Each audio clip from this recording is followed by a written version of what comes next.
मैं doctor arrow आप सबको स्वागत करता हूं अपने यूट्यूब चैनल पे। और आज हम बात करेंगे कैलकेरिया सल्फ के बारे में। एक ऐसी दवा जो किसी भी प्रकार का अगर पस निकल रहा है, कहीं से मवाद निकल रहा है, तो उस केस में बहुत अच्छा काम करती है। चाहे वो कोई भी जगह से निकल रहा हो, तो अगर मवाद निकल रहा है तो हम इस दवा के बारे में सोच सकते हैं और ये दवा को प्रिस्क्राइब कर सकते हैं। बहुत ही अच्छी दवा है। तो चलिए इस दवा के बारे में कुछ जानते हैं।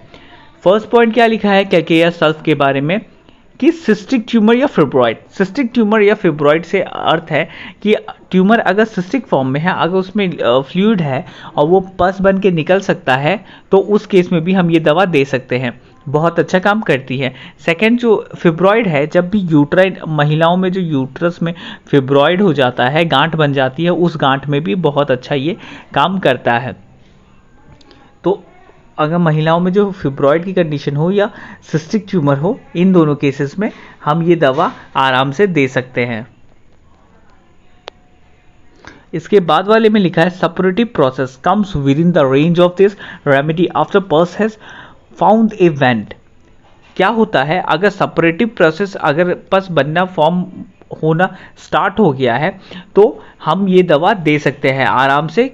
किसी भी तरीके का पस हो, चाहे वो जैसे ही उसमें हम देखेंगे कि जैसे ही उसमें वेंट बन गया हो, मतलब वहाँ से निकलने का रास्ता बन गया हो, तब भी हम ये दवा दे सकते हैं।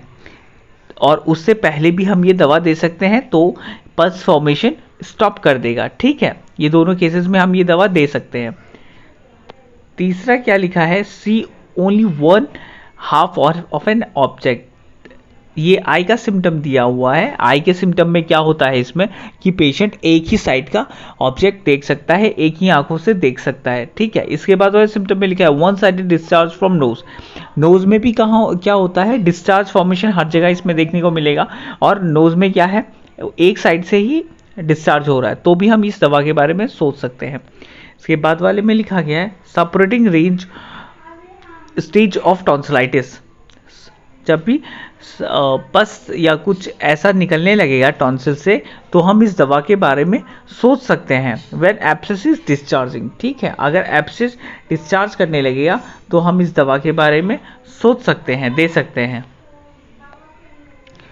इसके बाद वाले सिम्टम में लिखा गया है painful abscess about the anus in case of fistula. Fistula के केस में भी क्या होगा, अगर एब्सेस मवाद बनने लगा और बहुत ही पेनफुल है, तो भी हम इस दवा के बारे में सोच सकते हैं और इस दवा को चला सकते हैं।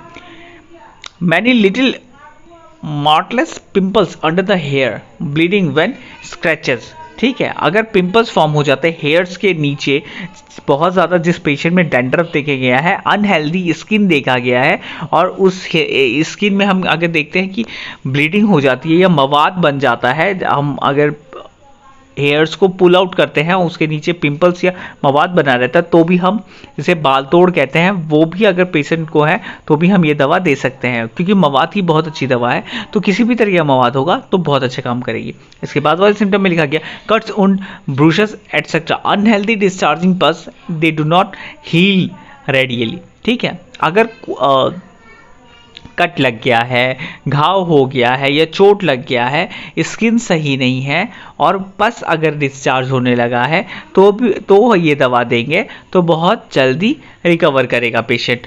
और अगर पेशेंट का स्किन इतना अनहेल्दी है कि ऐसे सारी चीज़ों से अगर मवाद बच जाता है, छोटी छोटी चीज़ों से भी, तो भी हम ये दवा के बारे में सोच सकते हैं, ये दवा दे सकते हैं। बहुत ही अच्छा रिजल्ट आता है इस दवा का। सेकेंड लास्ट पॉइंट क्या लिखा गया है, diarrhoea after maple sugar and from change of weather. अगर किसी को भी डायरिया हो जाती है शुगर लेने से या फिर वेदर चेंज होने से, तो भी हम इस दवा को दे सकते हैं। बहुत अच्छा काम करती है। और लास्ट जो सिम्टम लिखा है ड्राई एक्जिमा इन चिल्ड्रन। अगर किसी बच्चे को एक्जिमा है, ड्राई एक्जिमा है, तो भी हम इस दवा के बारे में सोच सकते हैं, दे सकते हैं। आशा करता हूँ वीडियो इन्फॉर्मेटिव लगी है तो वीडियो को प्लीज़ लाइक करें और हमारे चैनल को सब्सक्राइब करके हमारे चैनल का हिस्सा बने। धन्यवाद।